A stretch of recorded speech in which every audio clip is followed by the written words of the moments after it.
Hi friends, welcome to Sriyarsha cooking channel. నేను మీ సరిత. ఇవాళ మన రెసిపీ వచ్చి టమాటో పప్పు. అయితే టమాటో పప్పు అందరూ చేసేలా కాకుండా ఓసారి ఇలా మా అత్తయ్య స్టైల్లో చేసి చూడండి.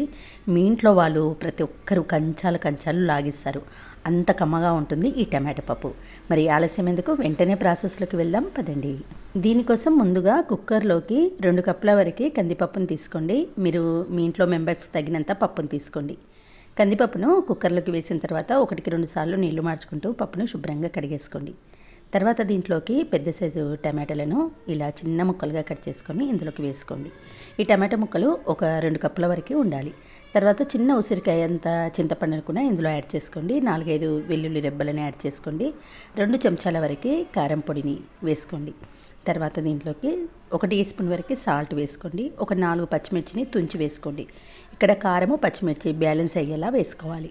కొన్ని కరివేపాకు ఆకులను కూడా వేసుకొని ఒక 4 కప్పుల వరకు నీళ్ళని యాడ్ చేసుకోండి. మనము పప్పు ఏ క్వాంటిటీలో తీసుకున్నామో దానికి డబల్ క్వాంటిటీలో వాటర్ తీసుకొని అన్నీ కలిసేలా ఓసారి కలిపేసి 1/2 టీ స్పూన్ పసుపు, 1 టీ స్పూన్ ఆయిల్ వేసేసి కుక్కర్ లిడ్ పెట్టేసి మీడియం ఫ్లేమ్లో 6 విజిల్స్ వచ్చే వరకు ఉడికించుకోవాలి. ఇందులో చింతపండు సాల్ట్ వేసాం కాబట్టి ఉడకడానికి టైం పడుతుంది. 6 విజిల్స్ వచ్చిన తర్వాత కుక్కర్ లిడ్ తీసేసి ఒక్కసారి చెక్ చేయండి. పప్పు ఈ మాదిరిగా ఉడకాలి. మరీ మెత్తగా ఉడకద్దు, అలా అని మరీ పలుకుగా ఉండద్దు. ఇలా ఉడికిన తర్వాత స్పూన్తో జస్ట్ ఒక్కసారి కలిపేసి పక్కన పెట్టండి.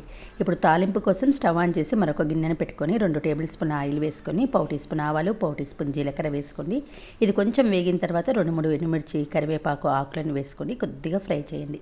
తర్వాత ఒక 1/2 టీ స్పూన్ ఫ్రెష్గా నూరుకున్న అల్లం వెల్లుల్లి పేస్ట్, 1/2 టీ స్పూన్ పసుపును వేసి కలిపేసేయండి. మనం వెల్లుల్లి రెబ్బలు కుక్కర్లో వేసాము, తాలింపులో అల్లం వెల్లుల్లి పేస్ట్ వేస్తే బాగుంటుంది. తాలింపంతా వేగిన తర్వాత మనం కొంచెం రుద్ది పెట్టుకున్న పప్పును ఇందులోకి వేసేసి కలిపి ఇప్పుడు మరొక 2 కప్పుల వరకు వాటర్ని యాడ్ చేయండి.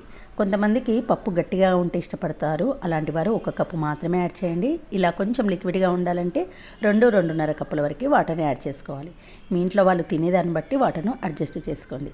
ఇప్పుడు వాటర్ వేసిన తర్వాత సిమ్లో పెట్టుకొని ఒక 2-3 నిమిషాల పాటు మరిగించండి. చివర్లో శుభ్రంగా కడిగిన కొత్తిమీర ఆకును వేసేసి ఒక 30 సెకండ్స్ పాటు మరిగించి స్టవ్ ఆఫ్ చేయండి.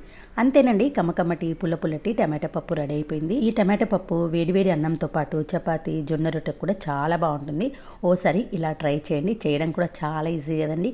అన్నీ కలిపి కుక్కర్లో పెట్టేసి 2-3 నిమిషాల్లో ప్రిపేర్ చేసుకోవచ్చు. చాలా బాగుంటుంది, తప్పకుండా ట్రై చేయండి.